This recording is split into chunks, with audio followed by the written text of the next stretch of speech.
The massive space station called Nexus Station floated in the darkness between stars. It was huge, bigger than most cities. Lights twinkled across its surface like stars on a clear night. Ships from all over the galaxy came here to trade and make deals. Today was special. The biggest trade meeting of the year was happening. Representatives from dozens of different alien species had come to show off their goods and make new business deals. The docking bays were full of the most beautiful ships anyone had ever seen. The Vorthak ships looked like they were made of silver liquid. Their hulls moved and changed shape like living things. Energy shields glowed around them in pretty blue colors. The Zelani brought ships that seemed to be made of crystal and light. They floated without making any sound at all. The Centauri vessels were long and sleek, with engines that bent space itself to move faster than anything else in the galaxy. Each ship was more amazing than the last. They had technology that most species could only dream about. Some ships could fix themselves if they got damaged. Others could travel across the entire galaxy in just a few days. The alien captains walked around the station wearing fancy clothes and talking about their wonderful ships. Ambassador Crix was a tall Vorthak with skin like polished metal. He stood with other important aliens near the main viewing window. They were all excited to see what new ships would arrive. Trade Minister Vextar was there too. He was a Zelani who looked like he was made of blue crystal. His body sparkled when the light hit it just right. "Look at these magnificent vessels," Crick said to the others. "Each one represents the peak of our civilizations. I wonder what surprises we will see today." Vextar nodded. "My people's ships use quantum computers that can think faster than any biological brain. And our engines do not need fuel at all. They take energy directly from space itself." The Centauri envoy Kilnara was nearby. She had 4 arms and silver eyes. "Our ships can travel through folded space. We can be on the other side of the galaxy before you finish this sentence." All the aliens were very proud of their ships and their technology. They competed to see who had the best and most advanced vessels. It was like a contest where everyone wanted to win. Then something appeared on the viewing screen that made everyone stop talking. A ship was coming toward the station. But this ship was different from all the others. It was not beautiful or shiny. It looked old and broken. The hull was covered with metal patches welded on top of each other. Some parts were different colors, like someone had used whatever metal they could find to fix holes. Black smoke came out of the engines. The ship moved slowly and made loud noises. When it got closer to the station, everyone could see that it was held together with bolts and welding seams. It looked like someone had built it in their backyard using spare parts. "What is that thing?" Vextar asked. His crystal body stopped sparkling as he stared at the ugly ship. Crix laughed. "It looks like a pile of scrap metal with engines attached to it." Other aliens started gathering around the viewing window. They pointed at the ship and whispered to each other. Some of them started laughing. The ship looked so old and broken compared to their beautiful vessels. "Is that really a spaceship?" asked a small alien with big eyes. "It looks like it might fall apart at any moment." The ship slowly moved toward an empty docking bay. Instead of using energy beams or gravity fields like the other ships, it used old metal arms that reached out and grabbed onto the station. The whole process was slow and noisy. Kilnara shook her head. Primitive mechanical docking systems. How ancient. Who would travel in such a thing? Crix wondered out loud. It must be from some backward world that has not learned about modern technology yet. The docking bay doors opened with a loud clang. Smoke poured out as the ship's engines finally stopped running. The aliens watching from the station could hear metal cooling down and making popping sounds. Then the ship's door opened. 5 humans walked out. The first human was a man who looked to be in his 40s. He had short black hair and calm eyes. He wore a simple blue uniform that looked clean but old. This was Captain Lee Hyun. He walked with confidence like someone who had been in space for many years. Behind him came a woman with her hair tied back in a practical way. She had grease on her hands and carried a toolkit. This was Ko Jin, the ship's engineer. She looked around the station with interest like she was thinking about how everything worked. The third human was a younger man with a friendly face. He carried navigation charts made of actual paper. This was Park Sol, the navigator. He smiled at the aliens who were watching them. A woman with short hair and alert eyes came next. She had a communication device on her belt and looked ready for anything. This was Nam Ri, the communications officer. The last human was a strong-looking man who walked like a soldier. His eyes carefully watched everything around them. This was Bay Wan, the security chief. All 5 humans looked normal and ordinary. They did not wear fancy clothes or carry advanced weapons. They looked like regular people who worked hard for a living. The aliens watching them were not impressed. "Look at them," Vextar said quietly. "They dress like workers, not like representatives of their people." "And their ship," Crix added. "I have seen better-looking garbage containers." An alien with purple skin started laughing. "Did you see how their ship docked? It took them 10 times longer than everyone else." "Humans," said another alien. "I heard they are new to space travel. They probably do not know how to build real spaceships yet." Captain Lee Hyun heard some of the comments, but he did not seem to care. He walked calmly toward the main part of the station where the trade meeting would happen. His crew followed him quietly. Ko-Jin looked up at the beautiful alien ships through the windows. "Nice designs," she said to Park Sol, "but I wonder how they handle heavy solar storms." Park Sol shrugged. "Probably the same way most new ships do. They hide and wait for the storms to pass." The aliens continued to whisper and laugh as the humans walked by. They thought the humans were funny. Here they were at the biggest trade meeting in the galaxy, and the humans had brought the worst ship anyone had ever seen. "What do you think they are trying to trade?" asked a small alien. "Scrap metal." "Maybe they want to learn how to build real ships," suggested another. The humans reached the main conference area. It was a huge room with tables set up for each species. The human table was small and plain. On it, they placed some simple metal tools, basic computer parts, and packages labeled emergency food. The aliens looked at the human trade goods and shook their heads. Everything looked so simple and ordinary. "Emergency food?" Crick said to his assistant. "Who trades in emergency food at a galactic trade summit?" The assistant, a smaller Vorthak, giggled.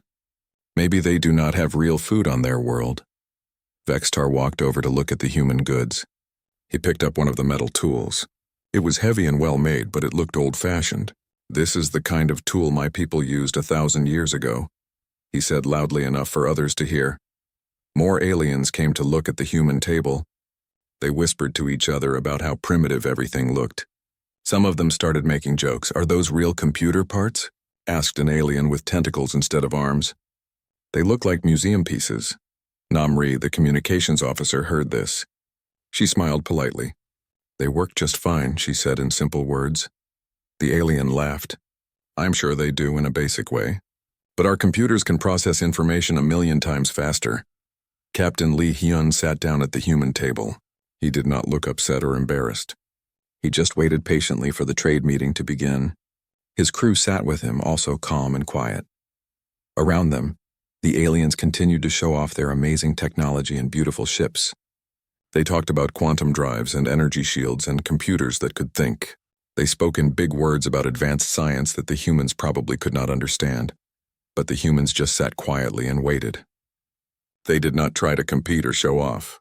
They did not make excuses for their old ship or simple tools. This made the aliens think the humans were even more primitive than they had first thought. 3 days had passed since the humans arrived at Nexus Station. The trade meeting was going well for most species. The aliens were making lots of deals with each other. They traded advanced technology and rare materials from their home worlds. The humans had not made many deals. Most aliens thought their simple tools and basic food were not worth much. A few smaller species bought some human goods, but the big traders ignored them completely. Captain Lee Hyun did not seem worried about this. He and his crew spent their time walking around the station and watching how everything worked. Ko-Jin, the engineer, was especially interested in the station's power systems. She asked lots of questions about how things were built. "The bioneural networks are impressive," Ko-Jin said to Park Sol as they looked at a control panel, "but they seem very sensitive to outside interference." Park Sol nodded. "Pretty but not very tough. One bad signal could mess up the whole system." Namri was studying the communication systems. She noticed that all the alien ships used quantum communication arrays. They could send messages instantly across the galaxy, but the systems were very complex. "Interesting design," she told Bay Wan. "But what happens if the quantum field gets disrupted?" Bay Wan had been watching the security systems. Everything was automated and run by advanced computers. "Lots of fancy electronics," he said quietly, "but no backup manual controls anywhere." The aliens did not pay attention to what the humans were doing. They were too busy showing off to each other and making trade deals. On the third day, something terrible happened. The star that Nexus Station orbited was not stable. It was old and angry, throwing out bursts of energy all the time. Usually the station's shields protected everyone from the star's radiation. But this day was different. A huge solar flare erupted from the star's surface. It was bigger than anyone had ever seen before. The flare sent out a massive wave of electromagnetic energy that raced toward the station at the speed of light. The station's warning system started screaming. Red lights flashed everywhere. Computer voices announced the emergency in dozens of different languages. Solar flare incoming. All ships prepare for electromagnetic pulse. Seeking immediate shelter. The aliens ran to their ships to activate their emergency systems. They felt safe because their technology was so advanced. Their shields would protect them. Their computers would keep them safe. The wave of electromagnetic energy hit the station like an invisible hammer. Every advanced system on the station died instantly. The beautiful Vorthak ships suddenly stopped moving. Their living metal hulls began to bubble and melt. The metal that could fix itself was now destroying itself. Emergency lights flickered and went out. Ambassador Crix ran to his ship's command center. "What is happening?" he shouted at his crew. "The biometal is breaking down." A crew member replied in panic. "The electromagnetic pulse is making it think it is under attack." On the Zilani ships, the quantum computers crashed completely. The crystal ships went dark and started drifting. Without their computers, the Zilani could not control anything. Trade Minister Vexitar stared at his dead control panels. "This is impossible," he said. "Our quantum systems are protected against electromagnetic interference." "Not against something this strong," his assistant replied. "The quantum fields have collapsed entirely." The Centauri ships had an even worse problem. Their space-folding engines began creating dangerous gravity wells. The ships were being crushed by their own technology. Envoy Kilnara felt her ship shaking apart around her. "Emergency shutdown," she ordered. But the controls would not respond. The electromagnetic pulse had fried all the circuits. All across the station, advanced alien technology was failing. The bioneural networks that controlled the station's life support systems began dying. The air recycling plants stopped working. The artificial gravity started flickering on and off. Emergency lighting came on, but it was weak and red. The station now looked scary instead of beautiful. Panic spread quickly among the aliens. They had always depended on their advanced technology. Without it, they did not know what to do.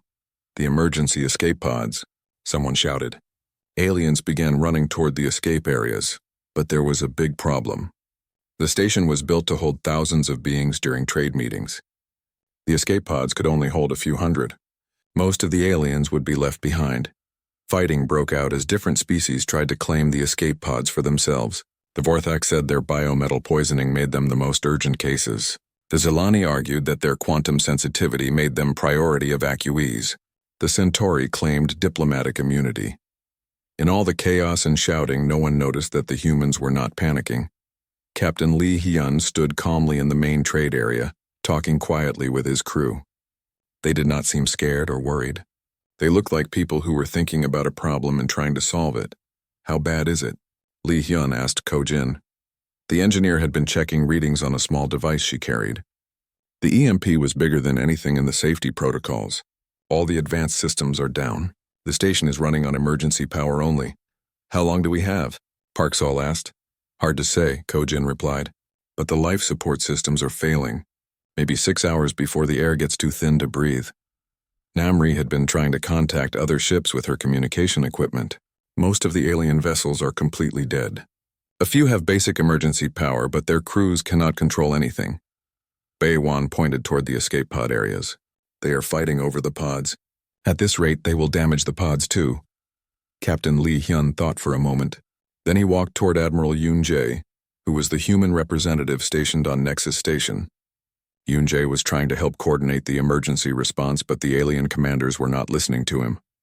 "Admiral," Li Hyun said quietly, "we might be able to help." Admiral Yoon Jae looked tired and worried. "Li Hyun, how?" "Your ship is as old as these aliens say. How could it possibly trust me?" Li Hyun said simply, "We have dealt with solar storms before." Around them, the aliens were getting more panicked. Some species were starting to fight physically over the escape pods. Others were trying to restart their ship's systems, but nothing was working. Crick saw the humans talking calmly and became angry. "How can you humans stand there so quietly?" he demanded. "Do you not understand? We are all going to die." Lee Hyun looked at the Vorthak ambassador. "Dying is not in our plans today," he said calmly. "Your plans?"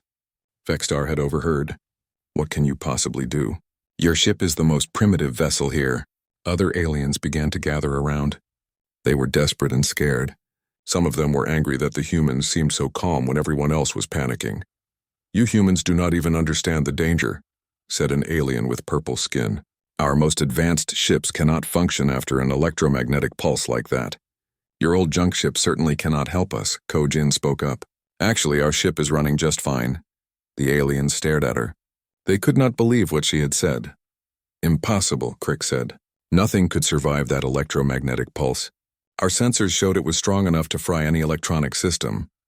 "Any modern electronic system," Park Sol corrected gently. Vextar's crystal body flickered with confused colors. "What do you mean, modern?" "Electronic systems are electronic systems." Namri pulled out her communication device. It was working perfectly. The aliens could hear static and signals coming from it. "Our electronics are different," she explained. The aliens looked at the simple device in shock. Their amazing quantum communicators were dead, but this basic human radio was working fine. "How is this possible?" Kilnara asked. She had 4 arms, but right now they were all shaking with fear and confusion. Captain Lee Hyun looked around at all the scared aliens. They had spent 3 days laughing at his ship and his crew. They had made jokes about human technology. Now they were begging for help. "Would you like us to try to get you out of here?" he asked simply. The aliens looked at each other. Pride fought with desperation in their minds. These humans had the worst-looking ship at the station, but right now it might be the only ship that could save them. Crix was the first to swallow his pride. "Yes," he said quietly. "Please help us." Other aliens began nodding and asking for help too. The same beings who had been laughing at the humans 3 days ago were now looking at them like they were the most important people in the galaxy. Lee Hyun nodded. "We will need to move quickly. Kojin, what is the status of our ship?" "All systems green, Captain. The EMP did not affect us at all." "Good. Park Sol, plot courses to the nearest safe systems. We will need multiple trips." "Already working on it, Captain." As the humans began to organize a rescue mission, the aliens watched in amazement. The crew that had seemed so simple and primitive was now the most capable group on the station. The humans did not gloat or demand apologies. They just got to work saving lives. The aliens followed Captain Lee Hyun and his crew toward the docking bay where the human ship waited. As they walked through the corridors, the station shook around them. Without the main power systems working, everything felt unstable and dangerous. Emergency lights cast red shadows on the walls. The air was getting thinner and harder to breathe.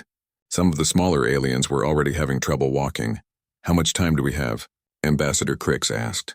His metal skin had stopped being shiny and now looked dull and gray. "About 5 hours before the air runs out completely," Kojin replied. She was checking readings on her handheld device. "Maybe less if more systems fail." When they reached the docking bay, the aliens got their first close look at the human ship. In the red emergency lighting, it looked even worse than before. The patches welded onto the hull were clearly visible. Some areas had been repaired so many times that they were layers of different metals. "This ship will save us?" Trade Minister Vexter asked. His crystal body was flickering with worried colors. "She is not pretty," Park Sol admitted, "but she has gotten us out of worse situations than this." Bei Wan opened the ship's door. It was a simple metal hatch that swung open on mechanical hinges. No energy fields or automatic systems, just basic engineering that worked. The aliens climbed aboard, expecting to see the inside of the ship looking as primitive as the outside. What they found made them stop and stare in confusion. The corridors inside the ship were clean and well maintained, but more importantly, everything was working. Lights were on. Air was circulating. Computer screens showed normal readings. It was like the electromagnetic pulse had never happened. "How is your ship still functioning?" Envoy Kilnara asked. "The pulse should have destroyed every electronic system." Kojin led them toward the engine room. "Our electronics are hardened against electromagnetic interference," she explained. We learned a long time ago that space is full of dangerous radiation. She opened a panel in the wall. Inside, the aliens could see thick cables wrapped in metal shielding. The electronic components were surrounded by protective metal cages. Everything looked much more solid and heavy than the delicate systems on their own ships. "This is very old technology," Crix observed. "We stopped building such heavy shielding centuries ago when we developed more advanced systems." "We never stopped," Kojin said simply. "Heavy shielding works. Fancy new materials fail when you really need them." Parksall was at the navigation station preparing for departure. The aliens watched as he used what looked like very basic computer systems. The screens were simple and the controls were manual switches and dials.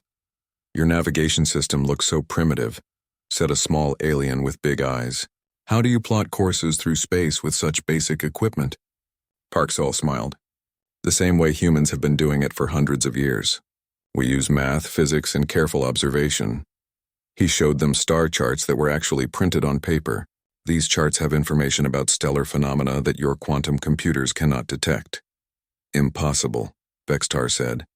"Our quantum systems can process information 1,000,000 times faster than any biological brain." "Fast processing is not the same as understanding," Parksall replied gently. "Our charts show radiation patterns, gravitational anomalies, and stellar behavior that we have observed over centuries.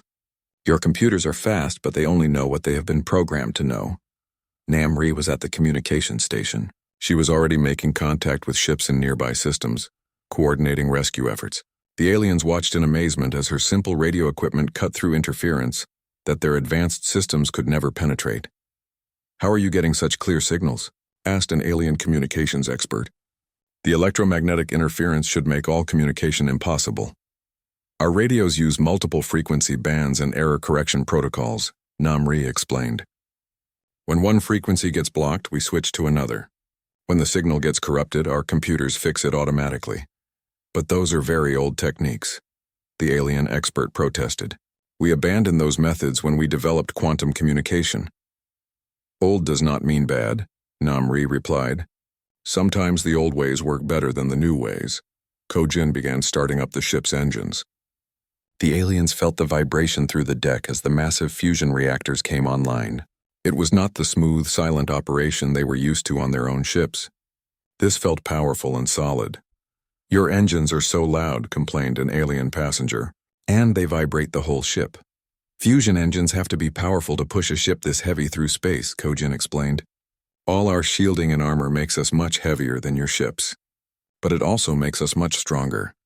She led them to a viewing port where they could see the engine exhaust. Instead of the clean energy fields their ships used, the human ship had bright flames shooting out the back. "You are using combustion?" Crix asked in shock. "That is the most primitive form of space propulsion." "Fusion torch drives," Kojin corrected. "We burn hydrogen and helium in a controlled nuclear reaction. The exhaust is hot plasma moving at a significant fraction of light speed, very efficient and very reliable." An alien engineer looked confused. "But why use such old technology when you could have reactionless drives like we do?" Kojin pointed out the viewing port at the dead alien ships floating nearby. "Because when a solar flare hits, reactionless drives stop working.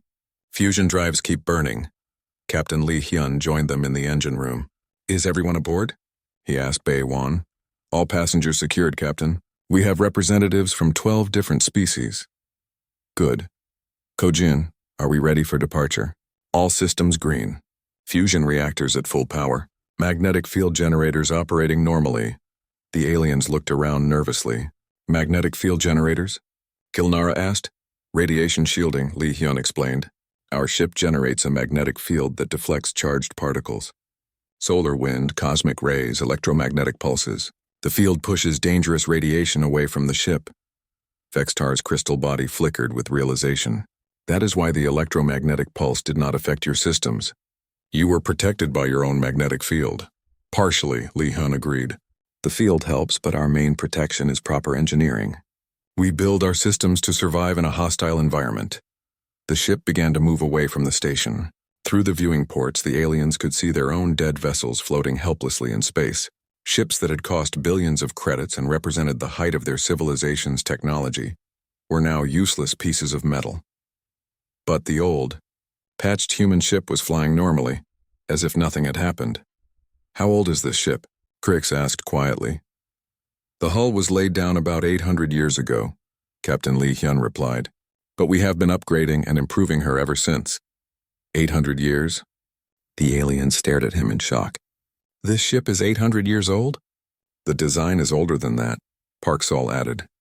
"We have been building ships like this for over 1,000 years." The aliens were quiet for a long moment as they thought about this. Their most advanced ships were usually replaced every few decades as technology improved. The idea of using the same ship for centuries was unthinkable to them. "Why do you keep using such old ships?" asked a young alien scientist. "Surely you could build something more modern," Kojin laughed. "More modern? Like the ships that just died from a solar flare." "We tried building more advanced ships," Admiral Yoon Jae explained. He had joined them from the station just before departure.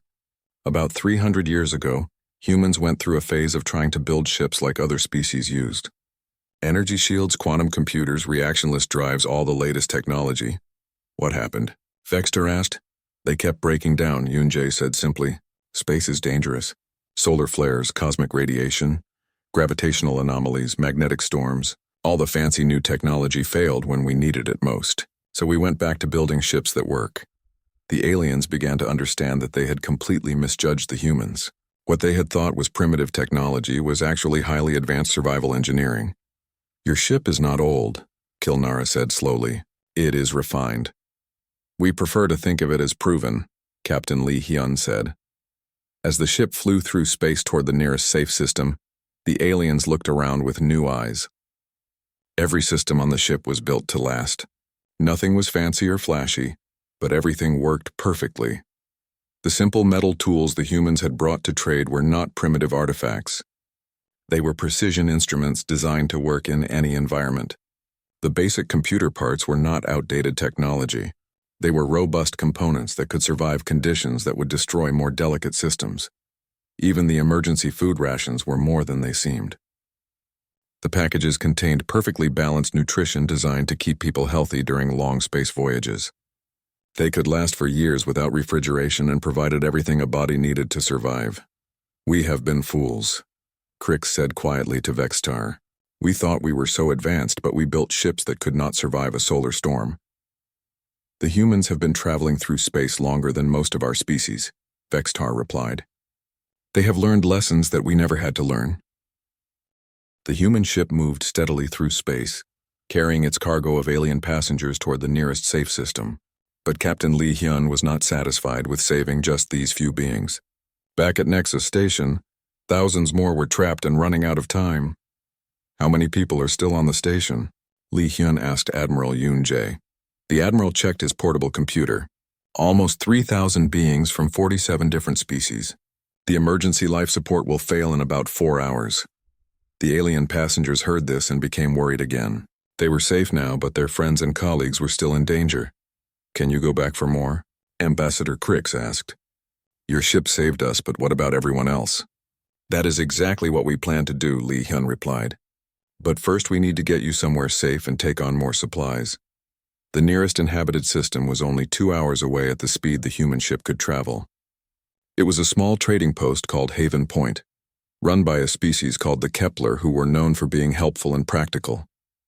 When they arrived at Haven Point, the Kepler were already waiting for them. Word of the disaster at Nexus Station had reached them through emergency communication channels. Commander Thek was the Kepler officer in charge of Haven Point. He was a short, furry being with large eyes and 4 arms. "We heard about the solar flare," he said as the human ship docked. "How bad is it?" "Bad enough," Li Hyun replied. "We need to make multiple rescue trips. Can you provide temporary shelter for refugees?" "Of course," Thek said immediately. "We have emergency facilities prepared. How many trips will you need to make?" Kojin had been calculating. "Our ship can carry about 50 passengers safely. We will need to make at least 60 trips to get everyone." The alien passengers from the first trip were amazed by this news. 60 trips? Vextar asked. "That will take days. The station will run out of air long before then." "Not if we work fast," Park Sol said. "We can make the round trip in about 4 hours. If we work non-stop, we can get everyone out in time." But Bae Wan had been thinking about the logistics. We will need help organizing the evacuations. Panicked people do not evacuate efficiently. Admiral Yoon Jae volunteered to return to the station with them. I can help coordinate things from the station side. The aliens trust me more than they trust the station's automated systems. As they prepared to leave Haven Point for their second trip, more ships began arriving. These were human vessels that had heard about the emergency and come to help, but they were not the sleek modern ships that other species used. Each human ship looked just as old and patched as the first one. They had the same thick hulls, the same mechanical docking systems, and the same smoky engines. To the aliens, it looked like a fleet of flying junkyards. How many old ships do you humans have? Crix asked in amazement. All of them, Kojin replied with a smile. We do not throw away ships that work. Captain Juan of the ship Endurance contacted them over the radio. We heard you need help with an evacuation. How many passengers can we take? As many as possible, Lee Hyun replied. We have about 3,000 beings to evacuate in the next 4 hours. Understood. Endurance can take 70 passengers per trip. The Steadfast can take 60. The Perseverance can take 80. More human ships kept arriving. The resilience, the fortitude, the determination. Each ship was old, practical, and completely functional despite the electromagnetic interference that was still affecting the area around Nexus Station. The aliens watched this growing fleet with a mixture of amazement and embarrassment. Every single human ship looked terrible by galactic standards, but every single one was working perfectly when the most advanced alien vessels were dead in space. The rescue operation began in earnest. The human ships took turns docking at Nexus Station and loading passengers. The process was not elegant or sophisticated, but it was extremely efficient. Each human ship had mechanical docking arms that could grab onto the station, even when the automated docking systems were not working. The human crews used hand tools and manual controls to make connections that electronic systems could not manage. Inside the station, Admiral Yoon Jae had organized the aliens into evacuation groups. At first, there had been chaos as different species argued about who should be evacuated first. But the Admiral had solved this by using a simple system. Families with children went first, then elderly beings, then everyone else in alphabetical order by species name. The aliens were surprised by how fair and practical this system was. There was no favoritism based on how powerful or important someone was. Everyone was treated equally. Baewon coordinated security during the evacuations. The human security teams were not flashy, but they were very effective at keeping order. They used calm voices and patient explanations instead of weapons or threats. Please form lines of 10, Baewon would say calmly. The ships can carry 50 passengers, so we will have 5 lines. Everyone will get a chance to leave. The aliens began to notice something interesting about how the humans worked. They did not rush or panic. They did not make grand speeches or dramatic gestures. They just did their jobs quietly and efficiently. Namri established communication between all the human ships and the station. Her simple radio systems allowed the captains to coordinate their efforts perfectly. Each ship knew exactly when to arrive, where to dock, and how many passengers to take. Endurance inbound for docking Bay 3, Captain Juan would report. Ready for 70 passengers. Bay 3 clear, Namri would reply. Evacuation Group 7 is ready for boarding. The system worked so smoothly that the aliens began to relax despite their dangerous situation. The humans made everything seem manageable and under control. During one evacuation run, Ambassador Crix found himself talking to Park Sol about navigation. How do you plot courses so quickly? Crix asked. Our quantum computers took hours to calculate safe routes through stellar hazards. Park Sol showed him the paper star charts that human navigators used. These charts show stellar phenomena that we have been observing for centuries. Solar flare patterns, magnetic field variations, gravitational anomalies. We know where the dangerous areas are because our ancestors mapped them. But how can paper charts be more accurate than quantum computers? Computers can only work with the data they are given, Park Sol explained. Our charts contain observations made by thousands of human navigators over hundreds of years. No computer database is that complete. Kojin was having a similar conversation with Vextar about engineering. Your ship repairs itself, Vextar observed. I saw your crew fixing damage to the hull plating while we were traveling. Good maintenance is cheaper than good replacement, Kojin replied. We keep spare parts for everything, and every crew member knows how to do basic repairs. But surely it would be more efficient to simply build new ships with better technology. Kojin pointed to one of the alien vessels floating dead near the station. Better technology? That ship cost 100 times more than ours, and it cannot even start its engines after an electromagnetic pulse. As the rescue operation continued, more and more aliens began to understand that human technology was not primitive at all. It was highly sophisticated, but in a completely different way than they had expected. Human ships were not fast or beautiful or impressive, but they were reliable. They could operate in conditions that would disable more advanced vessels. They could be repaired with simple tools and spare parts. They could survive disasters that would destroy anything else in the galaxy. By the 6th hour of the rescue operation, half of the station's population had been evacuated. The human ships kept arriving, loading passengers and departing like clockwork. No ship had broken down. No system had failed. The operation was proceeding exactly according to plan. Envoy Kilnara found herself on the ship Perseverance talking to its captain about the rescue mission. "Why are you helping us?" she asked. "We laughed at your ships. We called your technology primitive. We treated you like you were inferior." Captain Lee of the Perseverance thought about this question. "Because you needed help," he said simply. "That is reason enough. But we were so rude to you." "People say things when they are scared or when they do not understand," the captain replied. "We have all done that. What matters is what we do when people need help." As the evacuation continued into its 8th hour, the aliens began to realize that they were witnessing something extraordinary, not just a rescue operation, but a demonstration of what it meant to be truly civilized. The humans were not helping because they expected rewards or praise. They were helping because it was the right thing to do.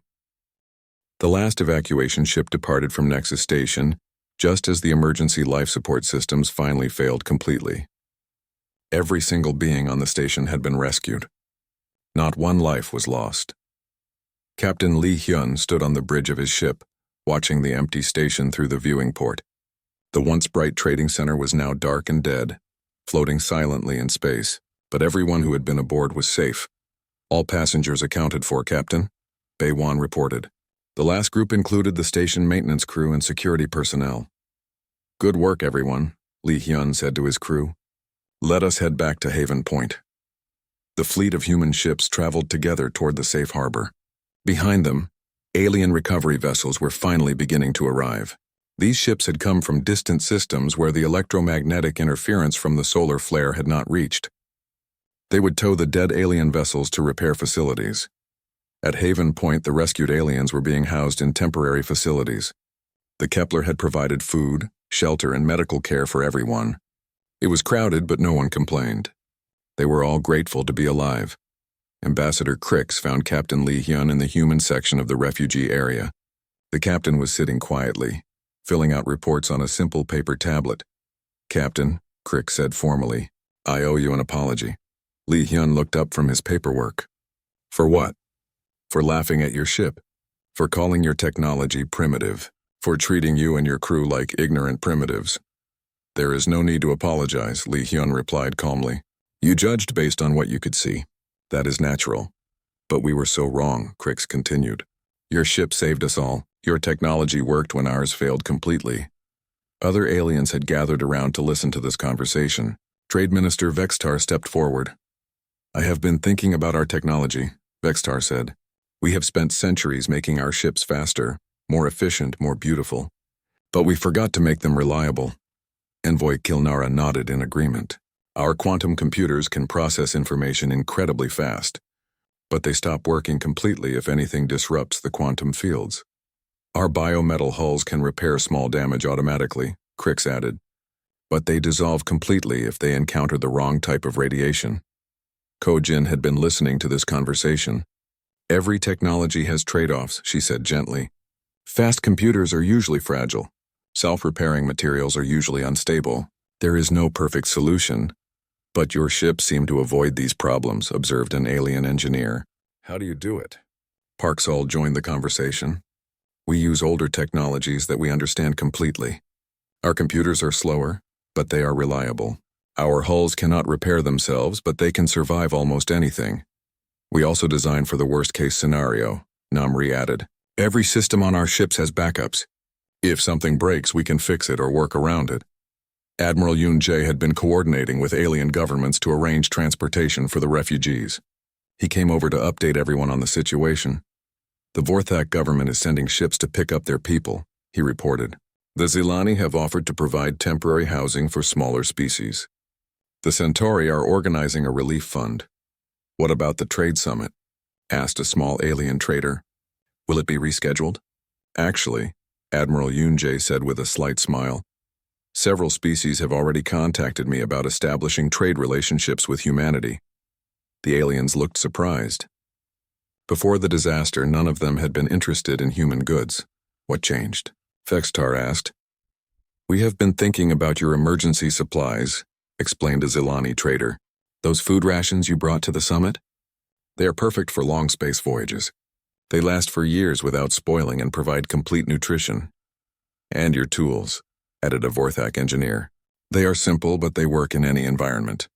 Our advanced tools require specific atmospheric conditions and power sources. Your communication equipment can operate when everything else fails, noted a Centauri diplomat. That could be very valuable for emergency services. Captain Lee Hyun listened to these comments with interest. You are welcome to examine our technology more closely, he said. But I should warn you that most of our equipment requires regular maintenance and skilled operators. We would like to learn, Crick said earnestly. Perhaps we have been too focused on automation and not enough on reliability. Over the following days, as rescue ships arrived to take the aliens home, many species sent technical teams to study human ships and equipment. They were amazed by what they found. Human ships were built like cities that could travel through space. Every component was designed to be maintained, repaired, or replaced. The crews were trained to handle any emergency. The ships carried spare parts, raw materials, and manufacturing equipment. Your ships are not just vehicles, observed a Vorthak engineer. They are complete survival systems. We learned long ago that space is trying to kill us, Kojin explained. Our ships have to be ready for anything. The alien engineers were particularly impressed by human maintenance procedures. Every component was inspected regularly. Worn parts were replaced before they failed. Backup systems were tested constantly to make sure they worked when needed. This is why your technology is so reliable, a Zilani scientist realized. You do not wait for things to break. You prevent them from breaking. Preventive maintenance, Namri agreed. It takes more time and effort, but it saves lives when emergencies happen. As word of the rescue spread throughout the galaxy, human technology became highly sought after. Species that had ignored humanity for centuries suddenly wanted to trade for human ships, tools, and expertise. But the humans were careful about sharing their technology. They required training programs for alien crews. They insisted on proper maintenance protocols. They would not sell advanced systems to species that were not ready to use them safely.